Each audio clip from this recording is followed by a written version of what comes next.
మనకు మాదిగలకు అండగా ఎంఆర్పిఎస్ ఉద్యమానికి అండగా రాష్ట్ర స్థాయి నుంచి ఇక్కడి వరకు మనకు మద్దతు ఇస్తూ ఉన్నారు బీసీ సంఘ నాయకులు.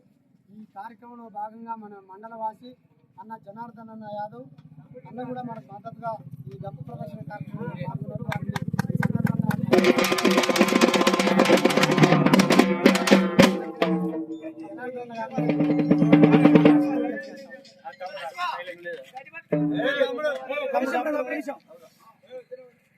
అల్లు పేరగని ఉద్యమ వీరుడు